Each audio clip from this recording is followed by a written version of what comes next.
Salut, Jean-François est encore avec vous pour parler d'un sujet scientifique qui se veut intéressant et un sujet chaud. C'est un débat, c'est le débat de tous les débats à la hauteur de Coke versus Pepsi, c'est-à-dire l'être humain est-il herbivore ou carnivore?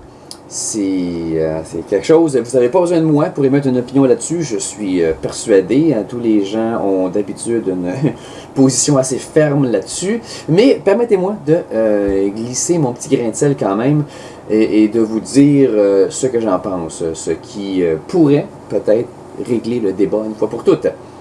Malheureusement, il me manque une référence. Il y a une présentation que j'ai vue. C'est un bonhomme qui présentait son opinion sur le sujet. Et lui, contrairement à moi, qui essaie toujours de rester neutre dans mes propos quand je fais ces petites présentations-là, lui, clairement, il y avait un parti pris. Il y a un parti pris, là, son parti était tellement pris, son parti, il y avait des traces de doigts dessus, là. Et lui, il prônait que l'être humain, il est 100% herbivore, végétarien. Mais malheureusement, je ne peux pas vous référer à ce bonhomme-là, parce que comme tout le monde, comme vous, moi je parcours l'Internet avec très souvent avec toute l'attention d'une libellule TDAH, donc je sais plus c'était qui. J'ai complètement perdu toute trace de cette présentation-là. Donc, malheureusement, j'ai pas un beau petit lien à vous refiler. Je vais simplement donc relater les propos du bonhomme de mémoire. Et on verra ce que ça donnera. Lui, c'était rafraîchissant de voir quelqu'un qui avait des arguments scientifiques. Parce que oui, à peu près tout le monde est passionné quand vient le temps de parler de ce sujet-là, mais lui, il y avait des vrais bons arguments massus et c'était rafraîchissant de voir ça. Donc, physiologiquement, l'être humain est herbivore, disait-il, en partie à cause de son système digestif, ses intestins. La longueur de notre système digestif s'appareille à ceux des grands herbivores du royaume animal. Alors que le carnivore, lui, a un système digestif beaucoup plus court, proportionnellement à sa grandeur. Et ça s'explique comme ceci. Un carnivore ne peut pas se permettre de garder de la viande très longtemps dans son système digestif, sinon elle va pourrir là. Donc c'est pour ça qu'un carnivore, lui, a un système digestif beaucoup plus court. Donc la viande a moins long à parcourir, elle reste là moins longtemps. Donc le carnivore ne peut pas s'empoisonner avec de la viande avariée. C'est ça la logique. Et nous, apparemment, on n'a pas ça. On a un système digestif très long. C'est pour ça qu'on ne peut pas se permettre d'avoir de la viande comme ça qui reste en nous très longtemps. Donc, on a un long système digestif parce qu'on peut se le permettre, mais aussi parce que c'est nécessaire. Les substances qu'on mange, que certains autres herbivores mangent, comme de la cellulose, des choses comme ça, ça nécessite un système digestif très long pour réussir à en venir à bout. Ce sont des fibres très difficiles à digérer, à dénaturer. Donc c'est pour ça que ça prend un long système digestif. Donc, il y avait cet argument-là, l'argument du système digestif. Il parlait des dents. Il disait, lui, dans le fond, toute sa présentation, c'était une série de contre-arguments. À tous ceux qui prétendaient que l'être humain est carnivore ou omnivore, lui, il disait, ah oui, voici mon contre-argument.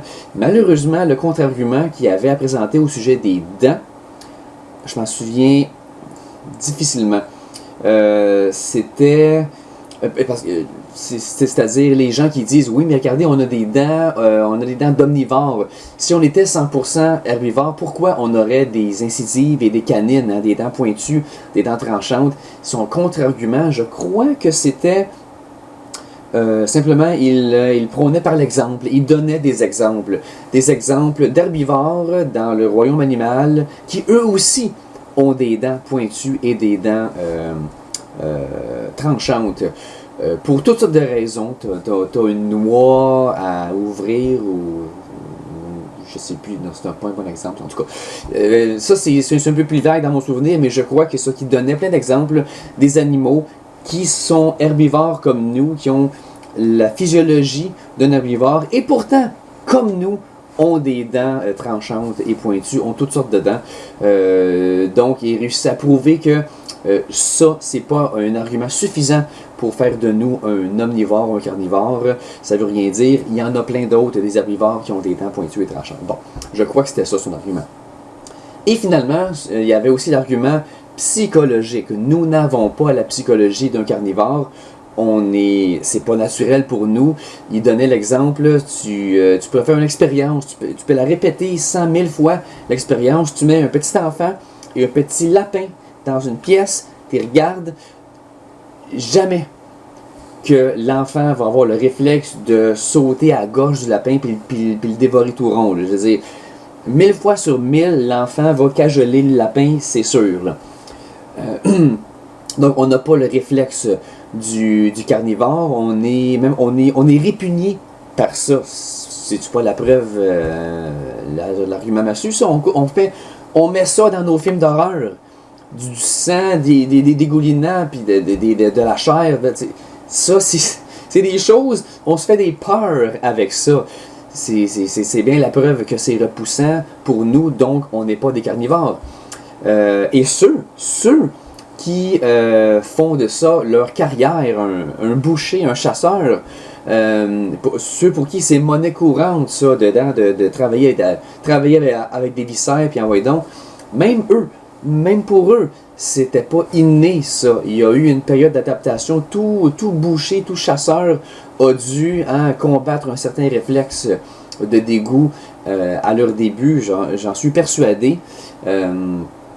Donc, il y avait donc l'argument psychologique qui, lui aussi, prouvait que nous ne sommes pas des carnivores. Et, je veux dire, waouh, j'étais très impressionné par tous ces arguments. Mais, il a oublié un petit détail.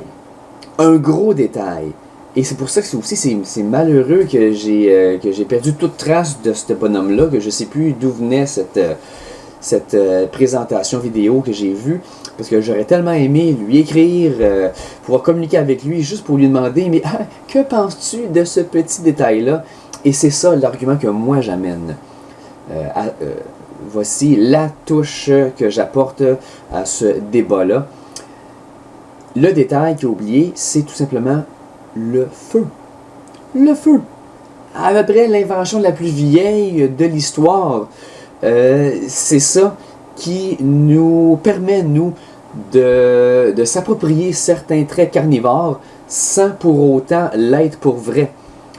Je m'explique. Bon, premièrement, faisons comme j'aime toujours et reculons attardons-nous à l'histoire, au processus évolutif de la chose. Bon, l'être humain d'aujourd'hui n'est pas capable de digérer de la viande crue et n'a pas le réflexe non plus d'aller mordre à pleines dents dans une carcasse. Donc, l'être humain ancestral non plus. À ce qu'on sache, là, les choses, la physiologie n'était pas vraiment énormément différente d'aujourd'hui qu'à l'époque, qu'à la préhistoire, et la psychologie non plus. Donc, on doit se demander pourquoi l'être humain a-t-il même voulu consommer de la viande. Comme c'est contre nature, c'est vraiment contre notre nature, pourquoi même s'intéresser à ça? Ben ça, c'est pas dur à comprendre. C'est par observation. On remarque les grandes créatures carnivores de la savane qui nous terrorisent. Oh là, le tigre à dents de sable qui a mangé ma famille la semaine passée, puis ouais donc, c'est vraiment une menace. Et lui, c'est le roi de la création, là, ces créatures-là. Waouh! on aimerait tellement ça, avoir leur force. Qu'est-ce qu'on va faire? On va faire comme eux. Hein? Eux autres, ils mangent de la viande, ils mangent d'autres bestioles, mais Colin, on va essayer de faire comme eux autres. C'est quasiment logique. Donc, c'est pas dur. L'être humain a toujours émulé, hein, la nature autour de lui, pour le meilleur et pour le pire. Et là, dans ce cas-ci, c'était pas une très bonne idée. Essayer d'attraper une bébête puis de mordre à plein dedans. Je suis certain que les premiers qui ont essayé ça, ils n'ont pas toffé. Donc, manger de la viande, on comprend pourquoi les êtres humains préhistoriques ont voulu essayer. Et on comprend pourquoi aussi ça a pas marché. Mais là, oups, regardons ça, il est venu le feu. Ils ont remarqué, ils ont trouvé des carcasses brûlées, accidentellement brûlées par des feux de forêt, whatever. Regardons ça. Et là, ça dégage une odeur plaisante. C'est beaucoup plus facile à manger aussi. Hein, ça se défait de l'os, puis ça se mâche bien. Puis regardons ça, je suis pas malade. Puis là, waouh, on a découvert comment créer notre propre feu. Ben, un fou d'une poche, hein, je vais cuire ma viande, puis et voilà. On remarque qu'on est capable maintenant de consommer de la viande, alors qu'avant, on ne pouvait pas. Ah ben, la foi du bon Dieu, on va continuer. Pourquoi on arrêterait?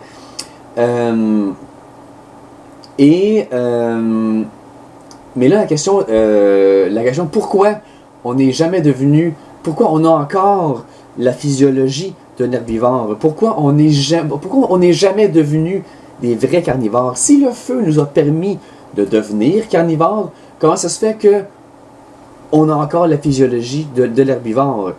Eh bien, regardons ce que ça aurait pris, hein, pour que l'être humain devienne carnivore. Regardons le processus évolutif.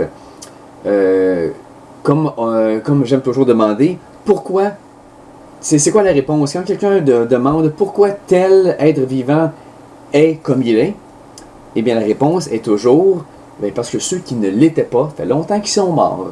Hein, vous m'avez déjà entendu dire ça, c'est la réponse qui répond à tout dans le processus évolutif. Pourquoi tel être vivant est comme ça? Parce que si tu l'étais pas, tu t'as pas survécu.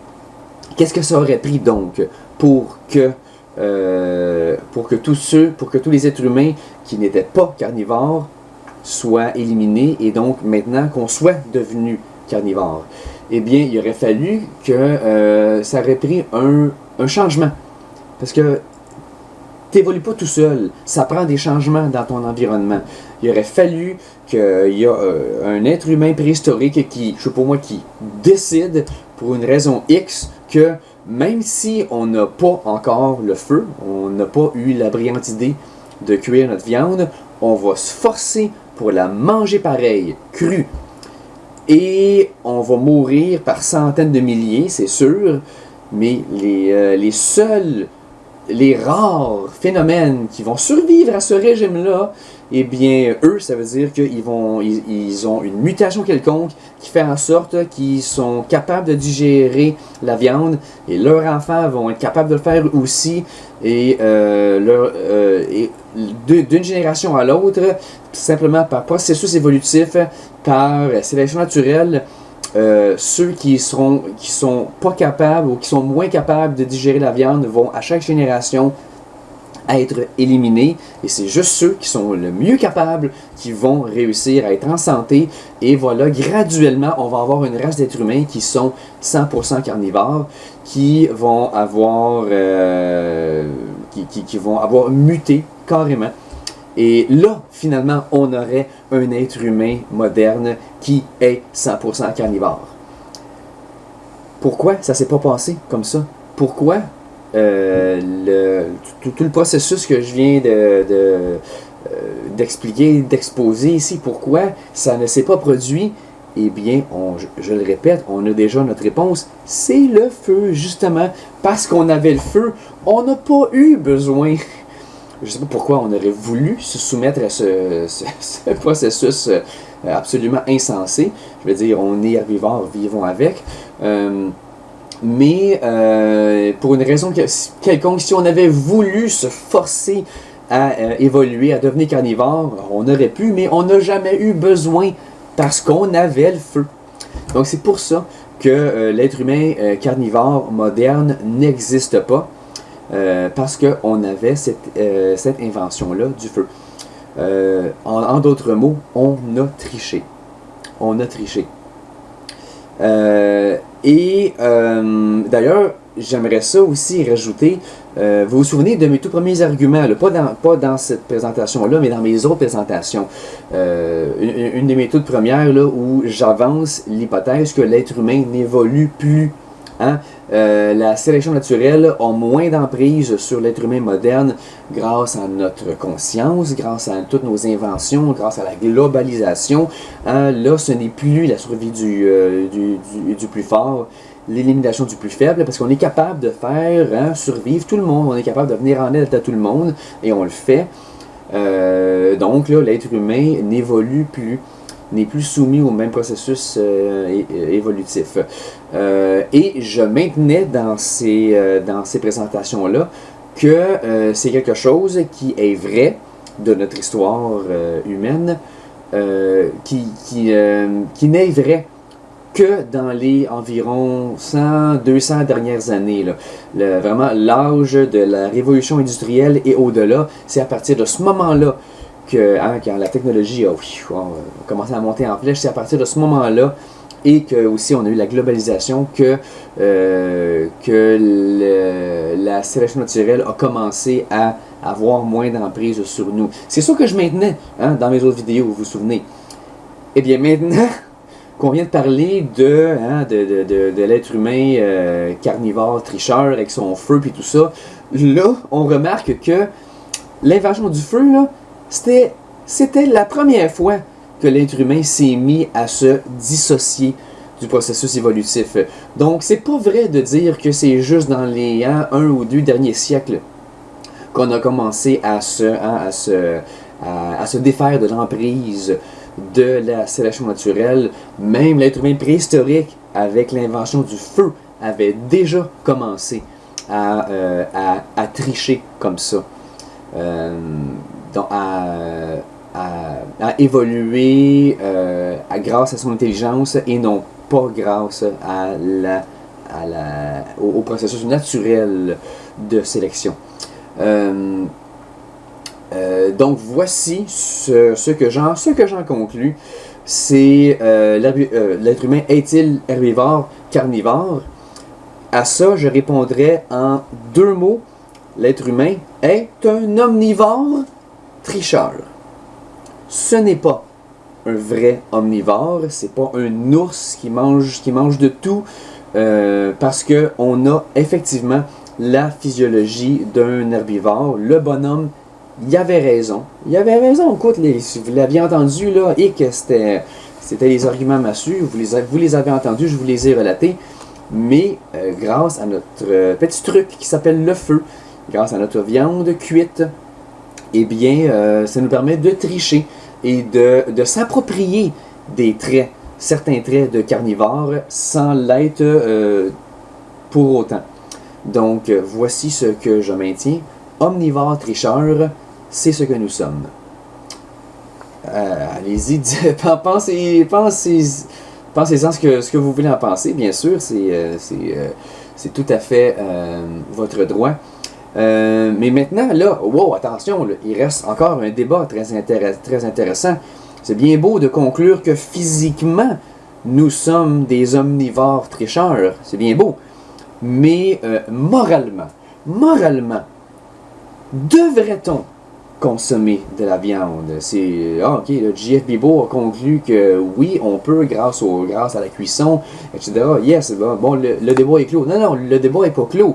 Est-ce que c'est moralement répréhensible de le faire? Oh boy, ça c'est tout un autre débat que je n'hésiterai pas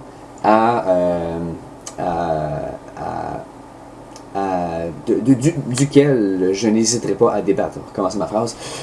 Oui, parce que j'ai aussi des opinions très intéressantes là-dessus, donc on se reverra une autre fois où on parlera du processus moral de notre nutrition.